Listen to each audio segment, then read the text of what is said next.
नमस्कार दोस्तों, स्वागत है आपके अपने YouTube चैनल संस्कृत अड्डा पर। दोस्तों आज की जो वीडियो इसमें करने वाले हैं, आपका हरियाणा में जो टीचर एलिजिबिलिटी जो टेस्ट होगा TTPT वाला, तो जो आगे मई में पूरी संभावना जिसकी होने की है, तो आपके एग्ज़ाम के लिए महत्वपूर्ण क्वेश्चन जो आज की वीडियो में हम यहाँ पर लेकर आए हैं। तो आपके एग्ज़ाम के लिए महत्वपूर्ण क्वेश्चन आज की वीडियो में हम यहाँ पर लेकर आए हैं। सभी के सभी महत्वपूर्ण क्वेश्चन हैं। कल वाली वीडियो अगर आपने नहीं देखी थी तो उसे देख लीजिएगा, इस वीडियो के अंत में आपको मिल जाएगी। तो जल्दी से अपने जो क्वेश्चन है उसे आप देख लेते हैं। तो हमारा जो यहाँ पर पहला क्वेश्चन है, तो क्वेश्चन है कि शकुंतलाम आमंत्रस्य संदेशम का अददात। मतलब शकुंतला को जो यहाँ पर संदेश जो है ये प्राप्त हुआ था। अब ये कर्णव, दुर्वासा, सारंगरव या शार्दूल तो कौन थे? और एग्ज़ाम की दृष्टि से जो है यहाँ पर महत्वपूर्ण क्वेश्चन है।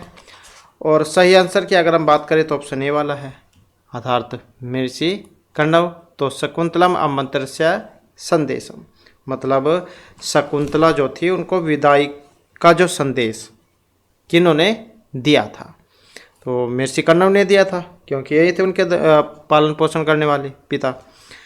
तो जब कर्णव ऋषि सोमतीर्थ की यात्रा से लौटते हैं तो उन्हें आकाशवाणी से शकुंतला और दुष्यंत के गंधर्व विवाह और शकुंतला के गर्भवती होने का समाचार मिलता है, क्योंकि लव मैरिज की थी उन्होंने। तो ऋषि गौतमी सहित 2 शिष्यों के साथ शकुंतला को वे राजा के पास भेजते हैं। मतलब यहाँ पर संदेश की बात हुई है। तो संदेश जो था ये महर्षि कर्णव है।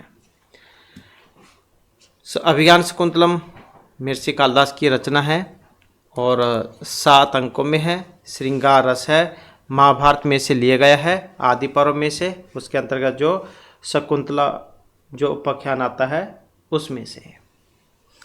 नेक्स्ट है नाटके विदूषकाएं भवती। ये जो नाटक है इसमें विदूषक, नायक, पात्र, प्रतिनायक या पात्र कौन है? नाटके विदूषक भवती। नाटक में जो विदूषक होता है मतलब उसका काम क्या है वो आपने बतलाना है। तो जिस प्रकार से सर्कस होती है उसमें एक जोकर होता है हंसाने के लिए, तो या फिल्म होती है उसमें एक अलग से करैक्टर होता है उसको दर्शकों को हंसाने के लिए। तो यहाँ पर भी सेम वैसे ही होता है। ये हास्य क्रिया के लिए एक पात्र होता है, तो जो कि ऑप्शन सी में यहाँ पर दिया गया है। नेक्स्ट आ जाता है हमारा क्वेश्चन, सत्ताम ही संदेहपदेषु वस्तुषु परमाणुवंत कर्ण प्रवृत्तियाँ है। इदम कथनम कस्यास्ति। अब सूक्ति भी आती है कई बार तो एग्जाम में, तो इसी में से है अभिज्ञान शकुंतलम में से। और क्या इसमें कहा गया था?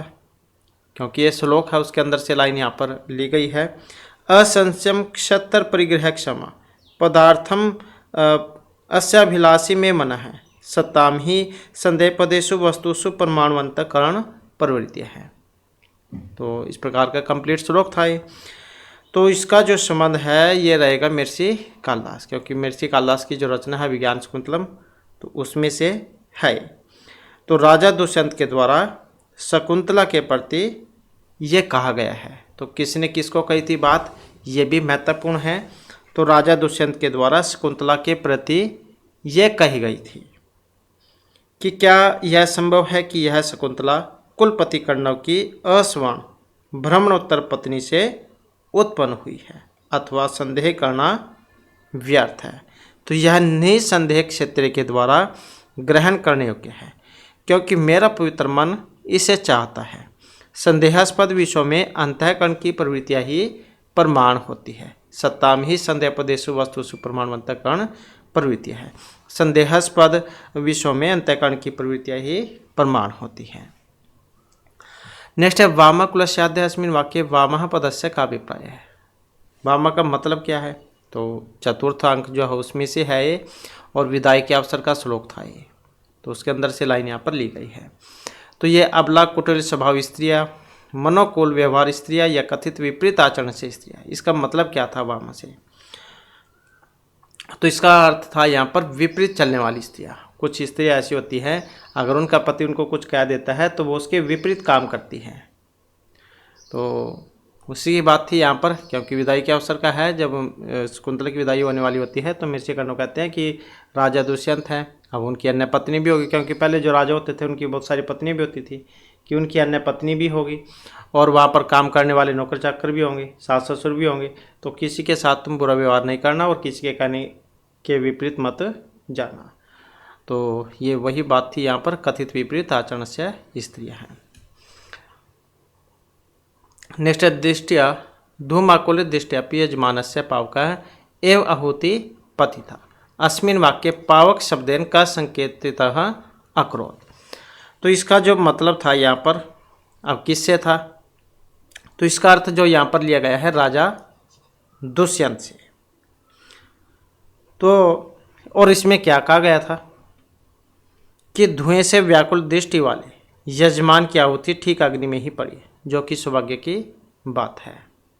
मतलब उन्हें विवाह तो करना ही था राजा दुष्यंत ने, अब उनको अच्छी लड़की मिल गई यहाँ पर। तो राजा दुष्यंत की ओर संकेत यहाँ पर किया गया है कि धुएं से व्याकुल दृष्टि वाले यजमान की आहुति ठीक अग्नि में ही पड़ी।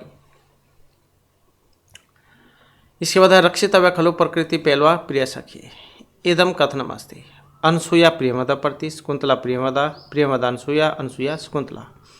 तो किसने किसको कही थी बात ये, रक्षितव्य खलु प्रकृति पेलवा प्रिय सखी। तो ये जो कथन है अनसुया के द्वारा शकुंतला के प्रति कहा गया था। किसके द्वारा, अनसुया का शकुंतला के प्रति कहा गया वाक्य है। तो दुर्वासा ऋषि शकुंतला को शाप देकर चले जाते हैं, तभी अनसुया शकुंतला के प्रति कहती है कि स्वभाव से ही कोमल सखी की हमें रक्षा करनी चाहिए। तो वे दोनों दुर्वासा के शाप को शकुंतला पर प्रकट नहीं होना देना चाहती। यदि उसे शाप का पता चल गया तो वह जीवित नहीं रहेगी। तो अनसुया ने प्रियमदा से कहा था, तो प्रियमदा फिर दुर्वासा ऋषि के पास जाती है और उसको जो है मनाती है दुर्वासा ऋषि को, क्योंकि उन्हें श्राप दे दिया था कि तुम जिनके ख्यालों में खोई हुई हो तुम जब उनको भूल जाओगी। तो फिर वो जो है उसको मनाती है प्रियमदा दुर्वासा ऋषि को, और फिर वो श्राप मुक्ति का उपाय बतलाते हैं कि अगर तुम उनकी पहचान की कोई अंगूठी दिखाओगे तो तुम्हें जो श्राप से मुक्ति मिल जाएगी। इसके बाद है शकुंतला शिवकियम मंत्र काल है यस्सह लतायंगलिंग आलिंगनम अकुर्वन् तस्य नाम की मासीत। तो जब विदाई होती है शकुंतला की, उस समय वहाँ पर एक जो वन ज्योत्सना थी, मतलब लता जो थी वो लिपटी हुई थी। अब नाम क्या है उसका, वन ज्योत्सना लता भगिनी नवमालिका केसर लता। तो शकुंतला अपनी विदाई के समय वन ज्योत्सना जो थी उससे कहती है, किससे, वन ज्योत्सना से, कि यार ये वन ज्योत्सना अम्बर वृक्ष से लिपटी हुई, तो इधर आती हुई शाखा रूपी भुजाओं से मेरा प्रत्यंगन कर ली, आज से मैं तुमसे दूर चली जाऊंगी। तो बेल होती है जैसे पेड़ से लिपटी हुई चलती है, तो यहाँ पर शकुंतला कहती है कि तुमसे आम के पेड़ से लिपटी हुई हो कि आज मैं अपने पति घर को चली जाऊंगी, तुम मेरा भी आलिंगन आज एक बार कर लो। तो नाम जो है यहाँ पर ये वन ज्योत्सना था उसका, लता का नाम। इसे होता है अभिज्ञान शकुंतला से सर्वप्रथम आंग्ल भाषा में अनुवाद का अकरोध। तो अभिज्ञान शकुंतलम का सर्वप्रथम अंग्रेजी भाषा में जो अनुवाद किया था, अब ये शेक्सपियर, गेटे, विलियम जोन्स या मैक्स मुलर कौन थे, तो अंग्रेजी भाषा में जो अनुवाद किया था विलियम जोन्स ने किया था। ये विलियम जोन्स हैं, ऑप्शन सी वाले। अगला क्वेश्चन आ जाता है सर्वथा चक्रवर्तीनम पुत्रम आपनोहि इत्यनेन वाक्यनेन किम निर्दिष्ट है। तो सर्वथा चक्रवर्ती पुत्र को प्राप्त करो। अब अभिज्ञान शकुंतला के कथानक का प्रयोजन पुत्र प्राप्ति, कार्तिकेय जन्म या कोई सभी नहीं। इसका मतलब क्या है यहाँ पर, तो इस सूक्ति का जो संबंध है माविक जो कालिदास इनके द्वारा जो रचित है अभिज्ञान शकुंतलम उसमें से ली गई है, और इसके माध्यम से शकुंतला को चक्रवर्ती सम्राट की मां होने का आशीर्वाद दिया गया था। तो इस प्रकार से देखते हैं तो ये वाला हो जाएगा, अभिज्ञान शकुंतलम के कथानक का प्रयोजन है ये।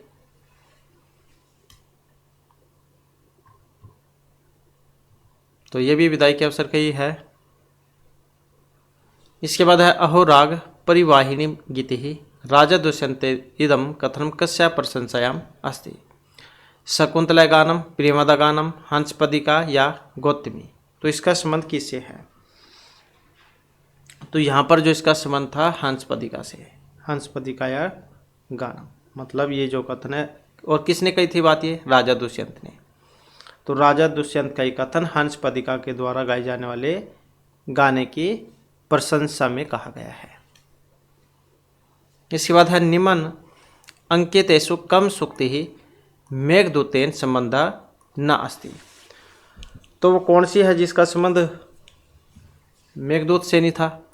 महर्षि कालिदास की रचना है ये भी मेघदूत, और 2 भागों में बटी हुई है, मतलब खंड काव्य की श्रेणी में आता है ये, पूर्वार्ध उत्तरार्ध में, और 115 श्लोक है इसमें, मंदक्रांत छंद है इसमें। अब एक नहीं था इसमें, वो कौन सा है? कामर्ता प्रकृति कृपण अकृतार्थेपि मनसिज यांचम होगा स्त्रीना माध्यम। तो ये जो ऑप्शन बी वाला है, अकृतार्थेपि मनसिज रतिमुभे प्रार्थना कुरुते, ये वाला, क्योंकि अभिज्ञान शकुंतलम नाटक जो है उससे संबंध रखता था ये द्वितीयांक में से, कि कंदर्प के सफल न होने पर भी दोनों की अभिलाषा प्रेम उत्पन्न करती है। बाकी और तो सारे इसी में से हैं। तो इस प्रकार से जो आप इनको याद रखिएगा कि ये मेघदूत में से है। इसके बाद है मेघदूत रचना साहित्य कस्य विधाया अंतर्गत है?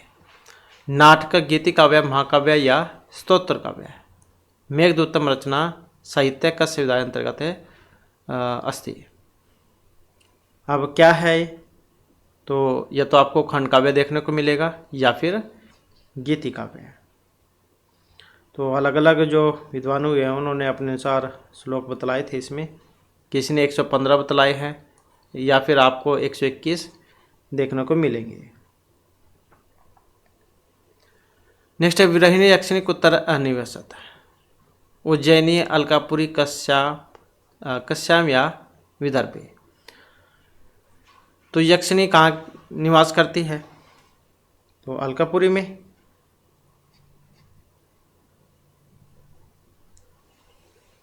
और यक्ष पहले तो वहीं पर थे, लेकिन धनपति कुबेर उनको श्राप दे देते हैं, तो इस कारण से फिर ये अलग अलग हो जाते हैं। तो ये तो वहीं रह जाती है अलकापुरी में, और जो यक्ष है उनको श्राप मिल जाता है, तो इस कारण से वो रामगिरी पर्वत पर निवास करते हैं।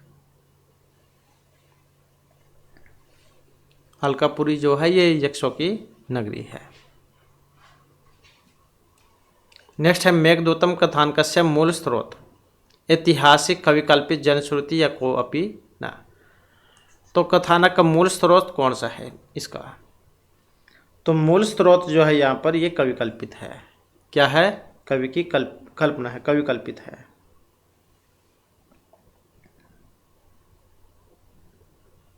नेक्स्ट आ जाता है हमारा क्वेश्चन,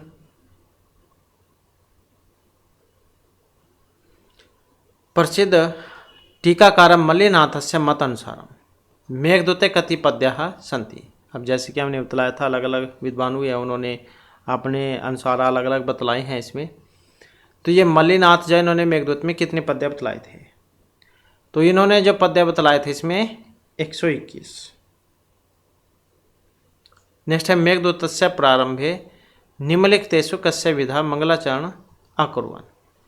अब मंगलाचरण आता है सभी नाटकों में, सभी में अलग अलग है। तो यहाँ पर मेघदूत के बारे में पूछा गया है। तो मेघदूत में जो मंगलाचरण है वो कौन सा है? तो यहाँ पर जो इसमें मंगलाचरण है वस्तु निर्देशात्मक, कौन सा? ये वाला। और यहाँ पर तो सीधा ही पूछ ले गए, चलो इसमें वस्तु निर्देशात्मक है। कई बार श्लोक दे दिया जाता है कि पूछ लिया जाता है कि इसमें कौन सा मंगलाचरण है। तो इसमें श्लोक आया था एक, कश्चित कांता विरह गुरुना शव अधिकारात परमतः सापेनः अस्तंगम महिमा वर्ष भोग्यन भर्तु यक्ष चक्रे जनक तन्या स्नान पुण्य उदकेशु स्निग्ध छाया तरुषु वस्तिम रामगिरी आश्रमेशु। तो इस प्रकार का एक श्लोक था इसमें। तो वस्तु निर्देशात्मक मंगलाचरण है इसमें। इसके बाद है किरात रचना। किरात शब्द से बोध का है। वनेचर, शंकर, किरीटधारी या कार्तिकेय? कौन है किरात? तो किरात जो थे यहाँ पर ये थे भगवान शंकर, जो कि ऑप्शन सी में है। और कहाँ से लिया गया है किरात अर्जुनियम? महाभारत का जो वन पर्व है उसमें से। 18 सर्गों में है, महर्षि भारवी की रचना है ये। और महर्षि भारवी का अर्थ गौरव के लिए जान जाता है, वीररस है इसमें। किरात अर्जुनीय कति सर्गाः सन्ति, कितने सर्ग है इसमें? 20, 19, 18, 21। तो यहाँ पर अगर हम सर्गों की बात करें तो 18 हैं इसमें, जो कि ऑप्शन बी में है। अब 19 तो उसमें थे रघुवंश में, 20 जो है ये शिशुपाल वध में आ जाते हैं, तो 18 है यहाँ पर ऑप्शन बी। और एक और जो है याद रखिएगा कि बृहत्तरीजा उसके अंतर्गत आता है किरात अर्जुनीय। महाकाव्य है ये, और महाकाव्य हमेशा सर्गों में होता है। नेक्स्ट है समेन सिद्धि मुनियो न भूभृतः इदम कथनम कस्य अस्ति, वनेचर द्रौपदी दुर्योधन या को अपि न, समेन सिद्धि मुनियो न भूभृतः, इसका संबंध बतलाना है।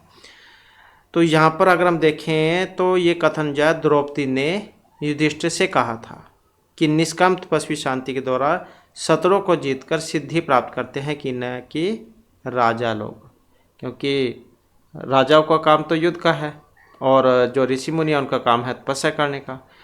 तो समेन सिद्धि मुनियो ना भूभृत है, निष्काम तपस्वी शांति के द्वारा शत्रुओं को जीतकर सिद्धि प्राप्त करते हैं, न कि राजा लोग।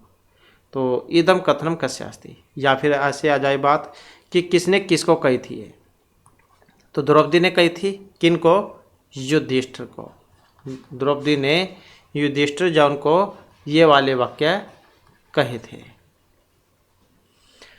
कृषिवल पदेन तात्पर्य, कृषि भी सिंची भी कृषकया दृष्टि। तो कृषिवल पद का मतलब क्या है? तो कृषिवल का मतलब है किसान, अर्थात कृषकई। ये भी वाक्य जो है इसी में है किरात अर्जुनियम में। इसके बाद आ जाता है नेक्स्ट हमारा नारी समय पदे, समय पदेन तात्पर्य, समम वेला मायविना या मर्यादा। तो नारी समया पदेन तात्पर्य, तो इसका अर्थ जो था यहाँ पर मर्यादा से था, जो कि ऑप्शन डी में है। तो महर्षि भारवी के द्वारा जो रचित है किरात अर्जुनियम, प्रथम जो सर्ग है उसमें से लिया गया है, और कथन किनका है? द्रौपदी का। नेक्स्ट क्वेश्चन है किरात अर्जुनियम प्रथम सर्गस्य अन्ते अधोलिखितेषु श्लोकेषु छन्दः। अब इसमें छंद था, कौन सा था छंद था इसमें? अब जैसे कि यहाँ पर है विधि समय नियोगाद दीप्ति संहार जी हुआ। अब ये उपजाति वसंतिल का वसंतिया मालनी कौन सा है किरात अर्जुनियम में? तो यहाँ पर हमारा जो इसमें सी आंसर ऑप्शन डी वाला है, कौन सा? मालनी छंद। मालनी छंद का लक्षण कौन सा होता है? नन्मय्या युते मालनी भोगी लोकई। इसके बाद है कस्य प्रकारस्य राजः आदेश सिद्ध योगी नाम समयतुल्य सफली भवति। अत्यधिक धनवान है, आरूढ़ प्रताप है, अतिशय बलवान है, सरल व्यवहार है। तो कस्य प्रकारस्य राजः आदेशः योगी नाम तुल्य सफली भवति, जो कि ऑप्शन सी में है, अर्थात आरूढ़ प्रताप है। तो आरूढ़ प्रताप वाले राजा का आदेश सिद्ध योगी के समान सफल होता है, और आरूढ़ प्रताप ही राजा सिद्धादेश होता है। नेक्स्ट आ जाता है क्वेश्चन राज प्रकृति कथम भवति विहवला निर्मला ज्वला या सुलभा। राज प्रकृति कैसी है? तो यहाँ से आप समझ गए होंगे राज प्रकृति में किसकी बात हो रही है, कहाँ से है ये? तो ये आ जाता है कादम्बरी में से, क्योंकि उसमें भी थी राज प्रकृति की बातें, तो क्योंकि उसमें उपदेश दिया गया था। तो यहाँ पर अगर हम इसमें देखें तो ऑप्शन ए वाला है हमारा, तो बेहुला है ये। तो राज प्रकृति के बारे में कादम्बरी के सुखनाश उपदेश जो उसमें कहा गया था कि राज्य सुख रूपी निद्रा रात्रि के चले जाने पर भी कभी नहीं टूटती है। अगला क्वेश्चन है चंद्रपीड़ से विवाह कस्मात भवति। चंद्रपीड़ का विवाह होता है किन? ये जो कादम्बरी है किन की रचना है? महर्षि बाणभट्ट की। तो विवाह और श्रृंगारस में है। विवाह किससे हुआ था चंद्रपीड़ का? पिता कौन थे, माता कौन थी? तो चंद्रपीड़ के पिता तारापीड़ थे, माता विलासवती थी। और इनका विवाह किससे हुआ था, जिसके ऊपर ये मतलब काव्य ही लिखा गया है, कादम्बरी, क्योंकि चंद्रपीड़ नायक हो गए, इसकी नायिका कादम्बरी होगी। तो इस प्रकार से जो है यही हो जाएगा इसका। अब पुंडरीक जो थे इसके उपनायक थे। क्या आपने जैसे फिल्म देखी होंगी, इसमें दो नायक हो जाते हैं कई बार, एक मेन और एक उससे थोड़ा सा कम, नायक और उपनायक। तो चंद्रपीड़ नायक हैं और पुंडरीक उपनायक हो गए। फिर पुंडरीक की कौन सी होगी इसमें, ये वाली महाश्वेता, ये पुंडरीक की है और ये चंद्रपीड़ की है। नेक्स्ट आ जाता है हमारा क्वेश्चन, पंचबाण तो बाण है, इदम कथनम कस्यास्ति। उपाधि जो है उसमें है, मतलब उपाधि दी गई थी एक तरीके से। तो देने वाले कौन थे, मिर्चबाण भट्ट के बारे में तो है ही है। अब पंचबाण तो बाण है, किन्होंने कहा था कथन ये। अब इस कथन का जो संबंध था ये जयदेव से था। किन्होंने कही थी ये, जयदेव ने, जो कि ऑप्शन सी में है, पंचबाण तो बाण है। अब गंगा देवी जो है इन्होंने भी एक बात कही थी, कौन सी थी, भट्ट बाणस्य भारती। कौन सी, भट्ट बाणस्य भारती, ये गंगा देवी ने कही थी। और चंद्रदेव जी इन्होंने भी एक बात कही थी। अब वो कौन से वाली थी, बाण हेतु पंच आनन है। कौन सी, बाण हेतु पंच आनन है, ये वाली। नेक्स्ट है सुखनाथ सुखदेश अनुसारम सुखनाश कादम्बरी कथायाम का अस्ति। अब सुखनाश कौन है, अब हमने चंद्रपीड़ भी पढ़ लिया, पुंडरीक भी पढ़ लिया और इनके माता पिता के बारे में भी जहाँ हमने पढ़ लिया। तो ये उपदेश देने वाले कौन थे, इसमें मंत्री थे। अब उस मंत्री का नाम क्या था, ये भी जो महत्वपूर्ण हो जाता है क्वेश्चन। तो सुखनाश थे उपदेश देने वाले। तो कौन से हैं, ऑप्शन बी वाले, क्योंकि इनके मंत्री थे चंद्रपीड़ के। तो उज्जैनी में तारापीड़ नाम का एक राजा था, जिसका सुखनाश नाम का एक बुद्धिमान मंत्री था।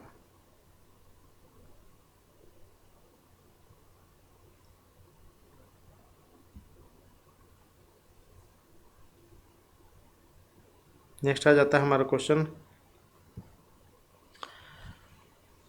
कंथा पदस्य अर्थ है, जीर्ण वस्त्र, बाड़ंबर कमंडल या नूतन वस्त्र है। क्या मतलब है कंथा, तो कंथा का जो अर्थ है यहाँ पर जो कि ऑप्शन ए में है, मतलब जो जीर्ण वस्त्र है, तो उससे इसका अर्थ लिया गया है। नेक्स्ट है प्रारभ्यते न खलु विघ्न भयेन, इसका अर्थ क्या है यहाँ पर, जनई नीचई बालई या पुरुषई प्रारभ्यते न खलु विघ्न भयेन। कौन, मतलब किसी भी विघ्न के भय से काम को शुरुआत ही नहीं करते। कल वाली वीडियो में हमने आपको 3 प्रकार के व्यक्ति बतलाए थे, एक तो बिल्कुल थर्ड लेवल वाले, एक मीडियम वाले और एक सबसे टॉप वाले, हाई वाले। टॉप वाले जो हैं वो तो कोई काम छोड़ते नहीं, अगर किसी काम को मतलब ठान लेते हैं तो कंप्लीट करके छोड़ते हैं। बीच वाले काम शुरू कर देंगे, लेकिन अगर कोई दिक्कत आती है तो बीच में छोड़ देते हैं। और जो सबसे निम्न वाले होते हैं, काम को शुरुआत ही नहीं करते हैं। तो यहाँ पर जो इसमें बात हुई थी वो उन्हीं की बात हुई थी, थर्ड लेवल वालों की, मतलब जो नीच व्यक्ति हैं, तुच्छ लोग जो होते हैं वो विघ्न के भय से काम को आरंभ ही नहीं करते। इसके बाद यह परिहितम स्वार्थाय निगनंती नीति शतक अनुसारम ते जनाः सन्ति के मान्य मानुष राक्षस सत्पुरुषा। ये परिहितम स्वार्थाय निघ्नन्ति, तो क्या कहा जाता है उनको, अपने स्वार्थ के लिए दूसरों को मार देते हैं। तो ये है मनुष्य के रूप में राक्षस। नेक्स्ट है नास्ति उद्धम समय मित्र बंधु रिपु या कर्म। आप परिश्रम जो होती है उद्धम, उसके समान कोई अन्य क्या नहीं है, मित्र। क्योंकि और सारे तो साथ छोड़ देते हैं, अगर पैसे हैं तो साथ में हैं, अगर कि धन दौलत नहीं है तो सारे साथ छोड़ देते हैं, चाहे उसके अपने रिश्तेदार ही, भाई बंधु ही क्यों ना हो। जब तक पैसा है तो तब तक ही सब कुछ है। अपने परिवार वाले भी ऐसे ही हैं। तो यहाँ पर जो है ये परिश्रम की बात हुई थी, क्योंकि अगर आप मेहनत करते हैं, आपने कोई रोज़गार कोई काम सीख लिया, स्किल सीख लिया, तो आपके काम आएगा, उससे कोई आपसे नहीं चुरा सकता। तो इसी के बारे में यहाँ पर बात थी कि परिश्रम के समान कोई मित्र नहीं, जिसे करने में मनुष्य दुखी नहीं होता है। आपका काम सीखा हुआ कोई चीज़ पड़ी हुई आपकी कभी बेकार नहीं जाती, कभी ना कभी जीवन में वो काम आ ही जाती है। नेक्स्ट है विषाणाम सुखेन आसक्ति मनुष्य करोति नट समृद्ध बुद्धिमानी प्रसन्न। तो विषाणाम सुखेषु आसक्ति, अब देखें तो कौन सा है इसमें, यही है। तो विषाणाम सुखेषु आसक्ति मनुष्यम नष्ट है करोति, तो सुख में विषय के प्रति आसक्ति मनुष्य को नष्ट करती है। इसके विपरीत अनासक्त पुरुष प्रसन्न होता है। नीति सत्य पूर्व तपसा खलु संचितानि सन्ति कर्माणि गुणानि फलानि भाग्यानि। पूर्व तपसा खलु संचितानि क्या आएगा इसमें, तो भाग्यानि मतलब नीति शतक जौन के अनुसार पूर्वकृत तप या कर्मों के द्वारा व्यक्ति अपने भाग्य का निर्माण करता है, अर्थात मनुष्य के भाग्य पूर्वकृत तप के द्वारा ही बनते हैं। तप का मतलब कर्म से था यहाँ पर, तो पूर्वकृत कर्म ही भाग्य का निर्माण करते हैं। नेक्स्ट आ जाता है उत्तर रामचरितस्य तृतीयांकेषु कस्य नद्यः उल्लेखास्ति। उत्तर रामचरित महर्षि भभूति की रचना है, करुण रस में है, 7 अंक है इसमें, और 7 के नाम भी बतलाए थे हमने आपको। तो तृतीयांक जो था इसमें कौन सा था, छायांक। कौन सी नदी को उल्लेख हुआ था इसमें, कावेरी गोदावरी कृष्ण या गंगा। तो इसमें जो ऑप्शन सी में है अर्थात गोदावरी। तो तृतीयांक की घटना जो दंडक और पंचवटी से संबंधित है। तो इसके माध्यम से सीता प्रत्याग के बाद घटित होने वाली अनेक घटनाओं का प्रस्तुतिकरण जो वो किया गया है।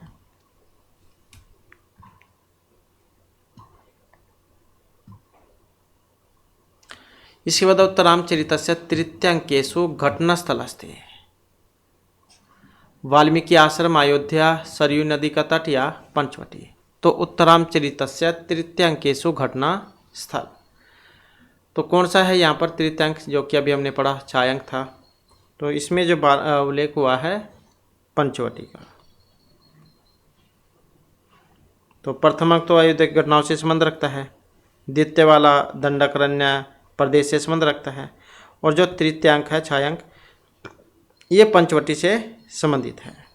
और इसका जो प्रारंभ है वो तमस्वर मुर्रा नामक जो नदी अधिष्ठात्री जो देवता है उनके संवाद से इसका वर्णन मतलब शुरुआत होती है। नेक्स्ट है अमर सिंधु। आपको क्या है, सरस्वती, गंगा, समुद्र या यमुना। अमर सिंधु, तो अमर सिंधु जो है इसमें ये गंगा है, जो कि ऑप्शन सी में है। तो क्वेश्चन है मूर्छित रामम चेतना कथम अमिलत। मूर्छित राम जो थे उनको चेतना आई थी। अब ये शीतल वायु के स्पर्श से, शीतल जल, सीतायाकर या वाल्मीकि आशीर्वाद। तो यहाँ पर इसमें देखें तो कौन सा हमारा सी आंसर है, किसके हाथ स्पर्श से मिली थी उन्हें, तो सीता के, सीताया कर स्पर्श। तो मूर्छित राम को चेतना जो है वो सीता के हाथ से मिली थी।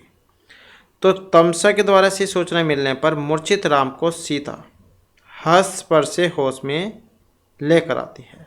तो छायांक जो है तृतीयांक उसकी घटना है, क्योंकि सीता इसमें दिखाई तो देती नहीं है, तो हस्त स्पर्श के द्वारा उन्हें होश में लाकर आती है। उत्तर रामचरितस्य तृतीय अंकान छायांक कथयन्ति। इसमें राम को सीता का चित्र दिखाया गया था। इस अंक में सीता की छाया सभी दर्शकों पात्रों को दिखाई पड़ती है।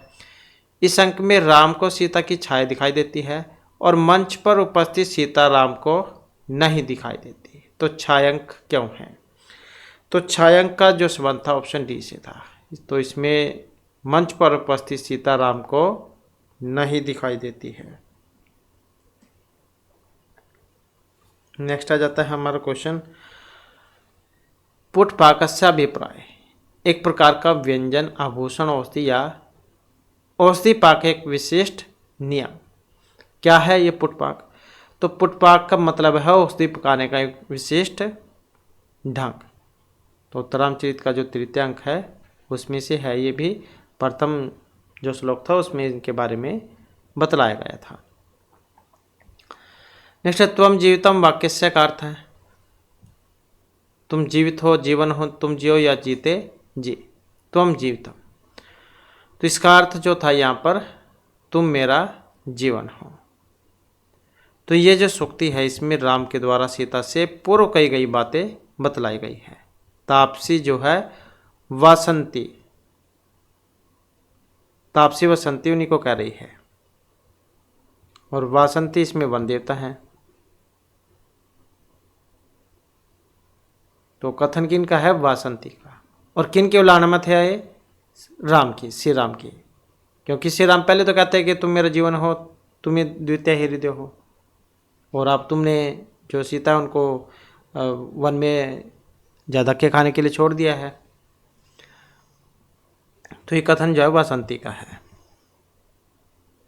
नेक्स्ट है उत्तर रामचरितम कस्मात् कुशलवो जन्मस्य रहस्य उद्घाटन भवति विष्कंभक चूलिका प्रवेशक आकाश भाषित कुशलवो जन्मस्य रहस्य उद्घाटनम।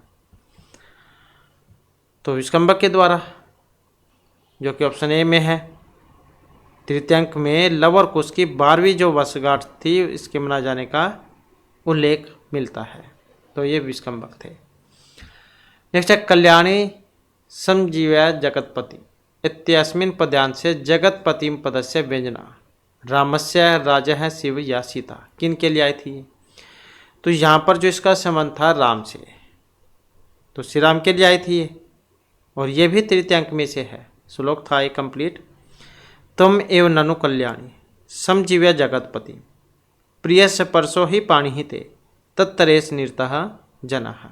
ऐसा श्लोक था। ये पढ़ना चाहते हैं तो आपको 10वें नंबर का जो श्लोक है वो मिल जाएगा, तो आप पढ़ सकते हैं। तो इस प्रकार से इसका जो संबंध था श्री राम के लिए था। नेक्स्ट है विपर बालिका फरता यवन वध का क्रोध श्याम सिंह है, ब्रह्म गुरु गौर सिंह या शिवाजी। तो वैसे अगर लाइन से पता नहीं लगता क्वेश्चन से, तो यहाँ से भी आप उत्तर के बारे में पता कर सकते हैं कि कौन से वाला मतलब कहाँ से लिया गया है। तो शिवराज विजय में से है। तो इसका संबंध किससे था? विपर बालिका अपहरण करता, मतलब जो ब्राह्मण की लड़की थी उसका अपहरण कर लिया था तो उसी यवन ने। तो उसका वध किन्होंने किया था? तो वध जो किया था वो गौर सिंह ने किया था। मतलब बीजापुर से पत्थर ले जा रहे यवन गुप्तचर रास्ते में एक ब्राह्मण कन्या को देखकर उसका क्या है अपहरण कर लेते हैं। तो जो लड़की थी ब्राह्मण बालिका, उसकी पुकार सुनकर फिर आश्रम के जो 2 शिष्य थे गौर सिंह और श्याम सिंह, इन्होंने मिलकर उस लड़की को उनके बंधन से छुड़ाया था। तो इसमें जो गौर सिंह है वो यवन गुप्तचर जो थे उनका वध कर देते हैं। नेक्स्ट है पंडित अंबिकादत्त व्यासस्य जन्मभूमि जयपुर पटना प्रयाग काशी। तो इनकी रचना है ये शिवराज विजय उपन्यास। तो कहाँ के रहने वाले हैं? जयपुर के। तो अंबिकादत्त व्यास या पंडित राजा राम जी के पोते और दुर्गादत्त के पुत्र थे। इनके पिता दुर्गादत्त कभी जयपुर में और कभी काशी में रहते थे। लेकिन अंबिकादत्त व्यास का जो जन्म है जयपुर में ही हुआ था चैत्र शुक्ल अष्टमी संवत 1915 को। तो इस डेट में उनका जन्म हुआ था। तो पिता आप याद रखिएगा दुर्गादत्त, और पिता के पिता राजाराम शास्त्री, मतलब राजाराम शास्त्री के पोते थे और दुर्गादत्त के पुत्र। नेक्स्ट है हमारा क्वेश्चन रुदन बालिकायाम शांति तुम का आदेश तत्व गौरवटु सेवक श्यामवटु या कोई भी नहीं। तो रोती हुई बालिका को जो है यहाँ पर शांत करने का जो आदेश दिया था, तो ब्रह्मचारी गुरु ने श्यामवटु का आदेश दिया था। ये श्यामवटु को सती अर्थम पदस्यात् स्थितव तीर्थ योग्य तीर्थ सहित सहपाठी। सतीर्थ्य का मतलब क्या है? तो इसका अर्थ लिया गया है सहपाठी से। नेक्स्ट है वैसा 16 वर्षा देशीय कंबुकंठा यात ललाटे सुबाहु विशालोचना है इतानी विशेष कस्या प्रयुक्ता फोन।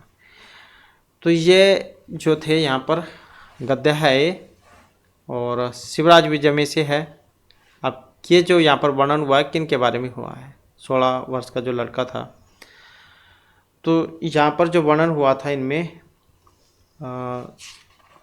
जो कि ऑप्शन सी में है मतलब गोरसिंह जौन के बारे में वर्णन हुआ था। नेक्स्ट है नेदीयसी पदस्य अर्थ है अत्यंत समीप, नद्यातले, अनर्थम या कोअपि न। तो नेदीयसी का मतलब क्या है? तो इसका अर्थ जो था यहाँ पर अत्यंत समीप से था। नेक्स्ट है सत्यम न लक्षितम है समवेग है इदम कथनम कस्य। ब्रह्मचारी गुरु गौर सिंह, योगीराज या श्याम सिंह, मेरे द्वारा जो समय है उसका सही अंदाजा नहीं लगाया गया। तो इस प्रकार कहने वाले थे योगीराज। सचमुच मुझे समय के वेग की प्रतीति नहीं हुई। प्रथम जो निश्वास है उसमें से है, 12 निश्वासों में है शिवराज विजय। नेक्स्ट है ययाजुक शब्द से अर्थ यात्राशील, भ्रमणशील, यजशील या दुराचारी। ययाजुक शब्द से अर्थ है तो इसका अर्थ होता है यजशील, ये वाला। नेक्स्ट है शिवराज विजय से संबंध सत्यम नास्ति। कौन से एक सही नहीं है शिवराज विजय के बारे में? अंबिकादत्त व्यास इसके लेखक हैं, नायक शिवाजी हैं, त्रयोदश निश्वास, कितने 13 हैं इसमें।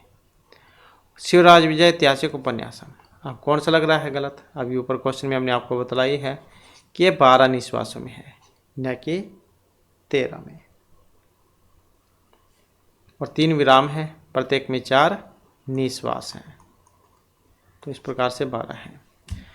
पाणिनि शिक्षायाम विसर्गस्य उच्चारण स्थानम जीवा कंठ गल प्रदेश जीवा मूलम। विसर्ग का उच्चारण स्थान कौन सा है? तो अह कुह विसर्जनम कंठ है, ऐसे कहा जाता है अकुह विसर्जनम कंठ है। अ, क्वर्ग, ह और विसर्ग, इनका उच्चारण हमारे गले से होता है। तो इस प्रकार से कौन सा होना चाहिए यहाँ पर? ये वाला कंठ। नेक्स्ट क्वेश्चन है सर्वनाम स्थान संज्ञा का प्रत्यय सप्त नव चत्वारा या 5। सर्वनाम स्थान संज्ञक प्रत्यय तो कितने हैं? सर्वनाम स्थान संज्ञक प्रत्यय 5 है।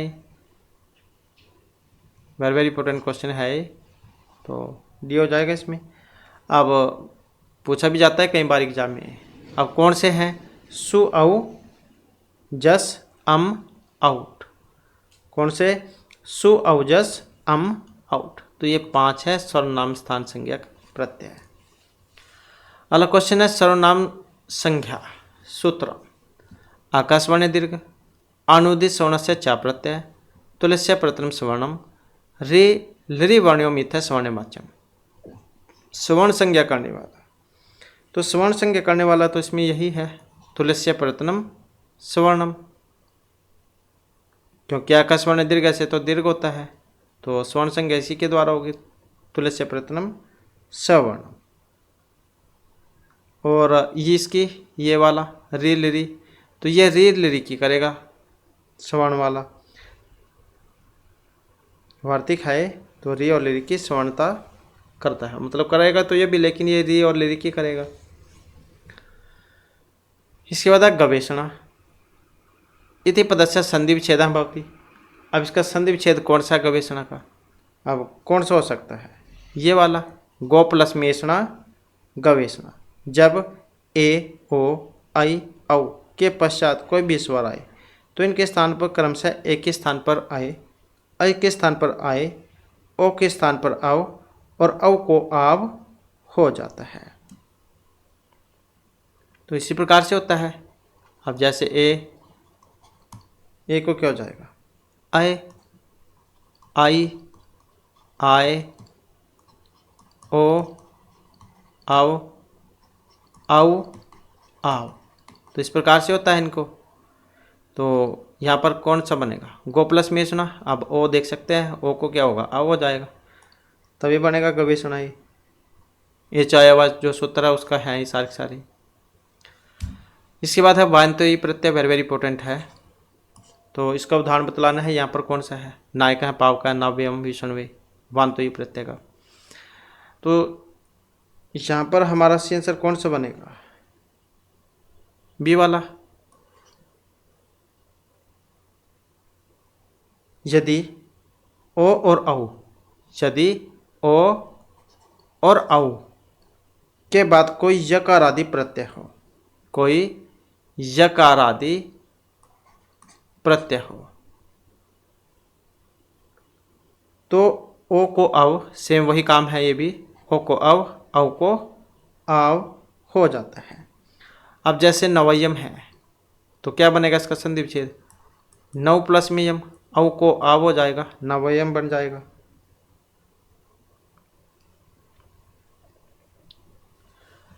नेक्स्ट है अष्टौ च दश च इति विग्रहे अष्टादश इति प्रयोगे अकार अंतादेशाय केन विधीयते। अष्टौ च दश च, अब मतलब ये अष्टादश जो है इसका विग्रह है, अष्टौ च दश च अष्टादश।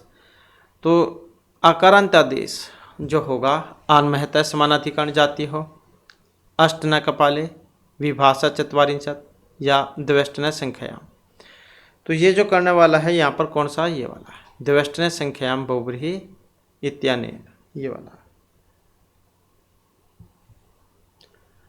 नेक्स्ट है हमारा समासस्य व्याकरण सम्मत परिभाषा अस्ति। समास की परिभाषा बतलानी है, क्या होता है समास। अब कौन सा बनेगा यहाँ पर, तो यही कहा जाता है समसनम समास है, अनेक पदों का एक पद हो जाना समास है, समसनम समास है। या संक्षिप्त होने को भी समास कह देते हैं, समसनम समास है। नेक्स्ट आ जाता है हमारा क्वेश्चन,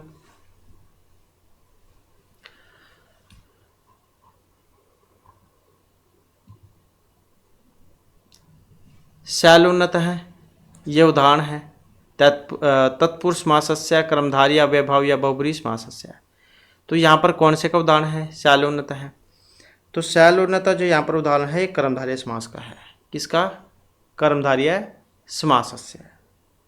तो जिस समास में पूर्व पद और उत्तर पद एक ही विभक्ति के हों तो उसे कर्मधारय समास कहेंगे। शैल और उन्नत दोनों शब्दों में क्या है, प्रथमा विभक्ति का प्रयोग हुआ था। तो ये समानाधिकरण में भी चला जाता है, समानाधिकरण कर्मधारय समास दोनों, जिसमें दोनों विभक्ति समान हो, समानाधिकरण कर्मधारय है, और दोनों में अलग अलग हो पदों में तो उसमें व्याधिकरण। नेक्स्ट है छात्र उपहनम पदे समास बहुब्रीहि तत्पुरुष कर्मधारय या द्वंद्व है।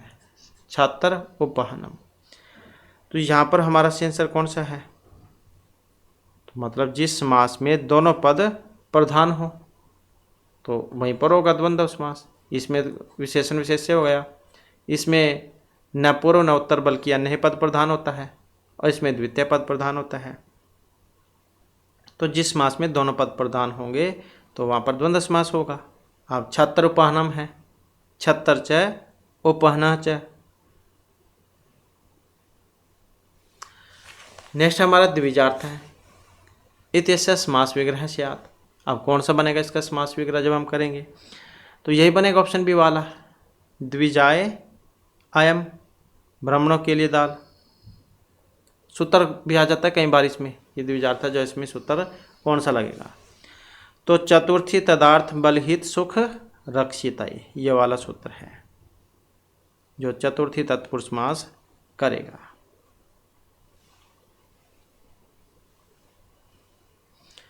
अगला क्वेश्चन है अति हिमम पदस्य समास विग्रह है। हिमस्य अधिकम अतिक्रम्य या प्रत्यय। अति हिमम अव्ययभाव समास का है, सुर में देख सकते हैं यहाँ पर अव्यय स्वर्ग आ गया इसमें। तो सूत्र कौन सा है, अव्यय विभक्ति समीप समृद्धि, ये वाला। तो अव्यय के अर्थ में यहाँ पर समास हुआ है। अव्यय जो होता है वो 16 प्रकार में होता है, तो यहाँ पर किस अर्थ में हुआ, ये नाश अर्थ में हुआ। इसका लौकिक विग्रह कौन सा बनेगा, हिम का, हिमस्य अत्य है, और अलौकिक हिमगस अतिशु, ये वाला होगा। तो कौन सा बनेगा इसका, ये वाला, हिमस्य अत्य है।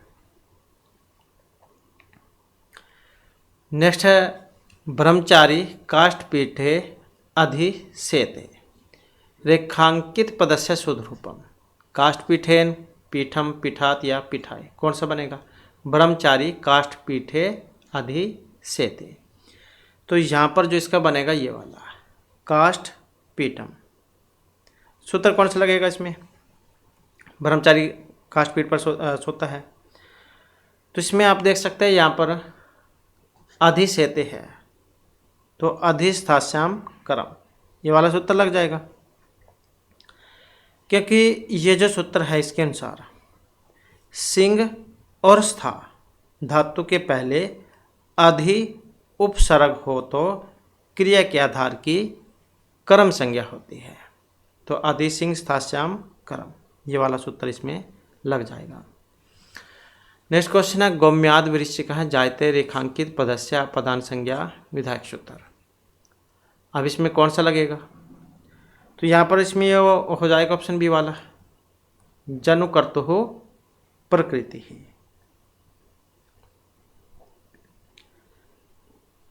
तो इसमें गौम्याद है, गौम्याद वृश्चिका है, तो गौम्याद की अपदान संज्ञा होगी जनु प्रकृति सूत्र के द्वारा,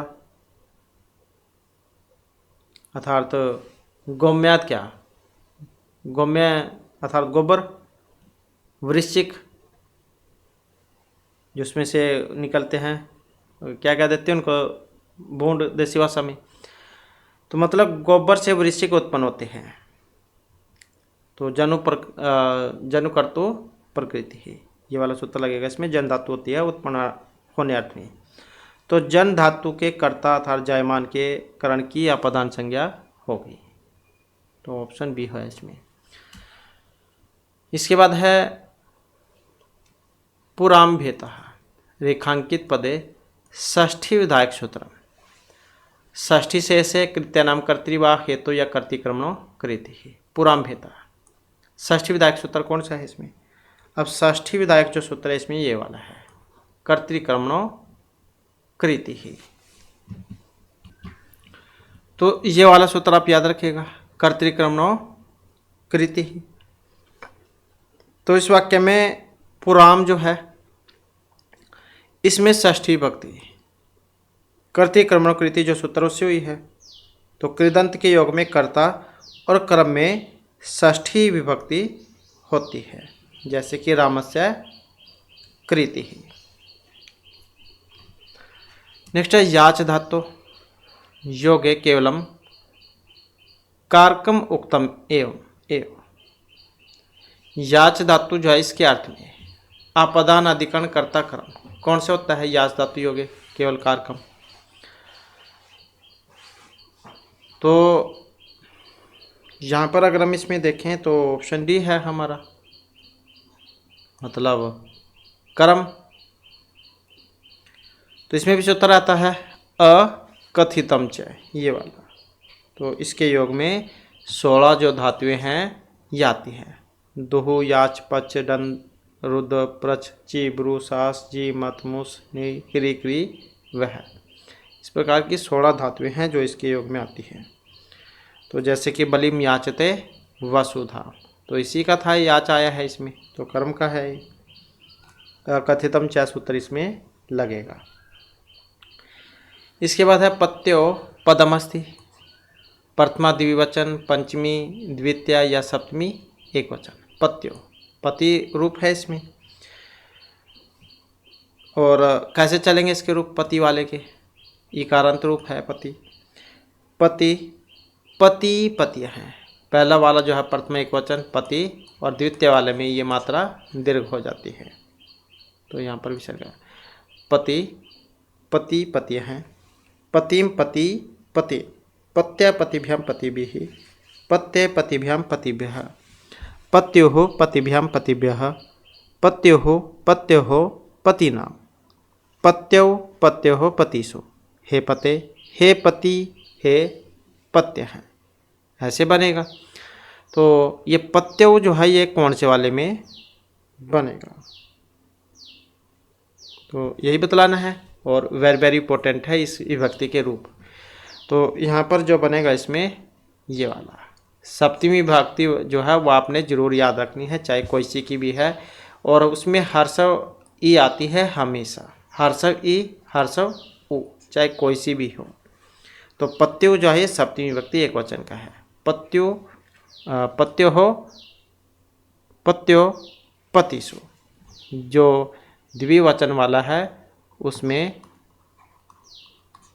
पत्यो बन जाएगा और पतिषु फिर बहुवचन में हो जाएगा। नेक्स्ट है भूभृतः शब्दस्य द्वितीया बहुवचनम अस्ति। कौन सा बनेगा इसका द्वितीया बहुवचन में? तो इसका जो बनेगा ये वाला भूभृत है। इसके विरूप कैसे बनेंगे? भूभृत भूभृतौ भूभृतः भूभृतम भूभृतौ भूभृतः भूभृता भूभृद्भ्याम भूभृद्भिः भूभृते भूभृद्भ्याम भूभृद्भ्यः भूभृतः भूभृद्भ्याम भूभृद्भ्यः भूभृतः भूभृतोः भूभृताम भूभर्ति भूभर्तोः भूभर्त्सु। हे भूभृत हे भूभर्तौ हे भूभृतः। ऐसे नेक्स्ट शब्द रूपेशु आत्मनः पदम अस्ति। प्रथमा पंचमी प्रथमा षष्ठी किसमें बनता है ये वाला? इसमें कौन सा है? आत्मन शब्द रूप है ये आत्मन। अब ये यही आत्मन है कौन से वाले में बनेगा? तो आत्मन है जो यहाँ पर बनेगा ये पंचमी विभक्ति में, पंचमी का एक वचन। कैसे चलते हैं इसके रूप? आत्मा आत्मानव आत्मन है आत्मानम आत्मानव आत्मन है आत्मना आत्मभ्याम आत्मभिः आत्मने आत्मभ्याम आत्मभ्यः आत्मनः आत्मनोः आत्मना आत्मनि आत्मनोः आत्मसु। हे आत्मन हे आत्मानव हे आत्मान है। तो इस प्रकार से बनेगा इसमें। तो पंचमी और षष्ठी, पंचमी और षष्ठी जो विभक्ति है तो इसमें जो रूप है ये एक जैसे रहता है एक वचन में। पंचमी षष्ठी के एक वचन में कोई सा भी हो लगभग यही रहता है। नेक्स्ट है जगति शब्द रूपम स्यात्। पंचमी सप्तमी चतुर्थी षष्ठी ये कौन से वाले में बनता है जगति? अभी हमने आपको बतलाया सप्तमी विभक्ति जो होती है हमेशा उसमें हर्षव ई आती है। इसका मतलब जो है ये उसी का है, सप्तमी एक वचन का। कौन सा रूप है इसमें? जगत रूप, जगत। इसके भी रूप कैसे बनेंगे?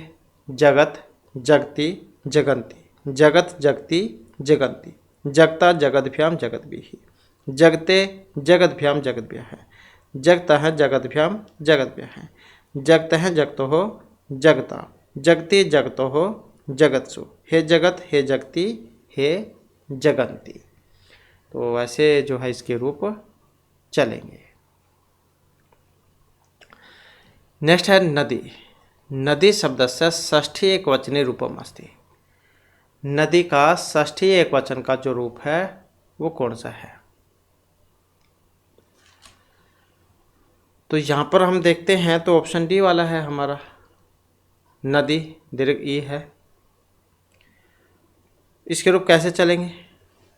नदी नद्यो नद्य हैं नदीम नद्यो नदी ही नद्या नदीभ्याम नदीभिः नद्यै नदीभ्याम नदीभ्यः नद्यः नदीभ्याम नदीभ्यः नद्यः नद्योः नदीनां नद्यां नद्योः नदीषु।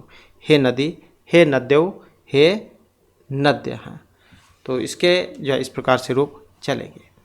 तो इसका भी आप सप्तमी वाला याद रखिएगा, नद्याम बनता है इसमें सप्तमी में, सप्तमी एक वचन नद्याम। तो यहाँ पर ये नदी शब्द का षष्ठी का पूछा गया है। षष्ठी में कौन सा बनेगा? नद्याः। नदी नाम कौन सा है? षष्ठी विभक्ति का, षष्ठी विभक्ति का है।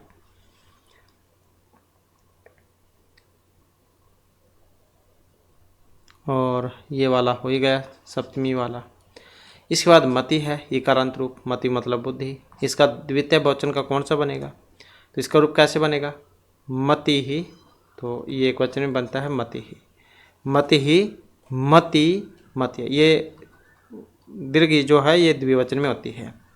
प्रथम में ये मति ही मति मत्यः मतिम मति मति ही मत्या मतिभ्याम मतिभिः मत्यै मतिभ्याम मतिभ्यः मत्याः मतिभ्याम मतिभ्यः मत्याः मत्योः मतिनां मत्यां मत्योः मतिषु। हे मते हे मति हे मत्यः। तो द्वितीय बहुवचन में आप देख सकते हैं कौन सा बनेगा।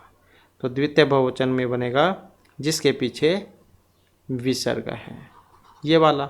और ये बिना विसर्ग वाला है तो ये भी प्रथम और द्वितीय में ही ये, लेकिन ये द्विवचन का है, ये द्विवचन का है और ये वाला प्रथम द्वितीय का बहुवचन। और ये वाला मत्य है, ये प्रथम का बहुवचन है, प्रथमा विभक्ति बहुवचन। इसके बाद सर्व का पुल्लिंग सप्तमी एकवचन में कौन सा रूप बनेगा?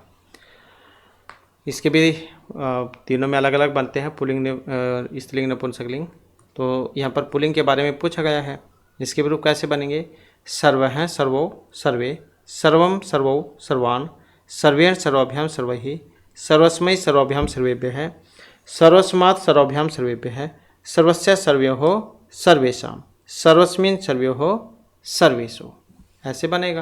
अब सप्तमी एकवचन में कौन सा बनेगा? तो अभी हमने बतलाया था, हमेशा हर सब ये होते हैं सप्तमी एकवचन में, तो ये वाला बनेगा। और ये किस में है? सप्तमी विभक्ति का जो बहुवचन है ये उसमें बनेगा। और ये सर्वे कौन से में बनेगा? प्रथमा का बहुवचन में। और ये वाला सर्वो, ये हमेशा प्रथम और द्वितीय का जो द्विवचन है ये उसमें बनेगा। तो पुल्लिंग सप्तमी एकवचन के बारे में था ये वाला। और यही हमारे क्लास में महत्वपूर्ण क्वेश्चन थे। नेक्स्ट वीडियो की से आगे के जो महत्वपूर्ण क्वेश्चन जो है उसे हम कंप्लीट करेंगे। और हमारे साथ अंत बनाने के लिए धन्यवाद।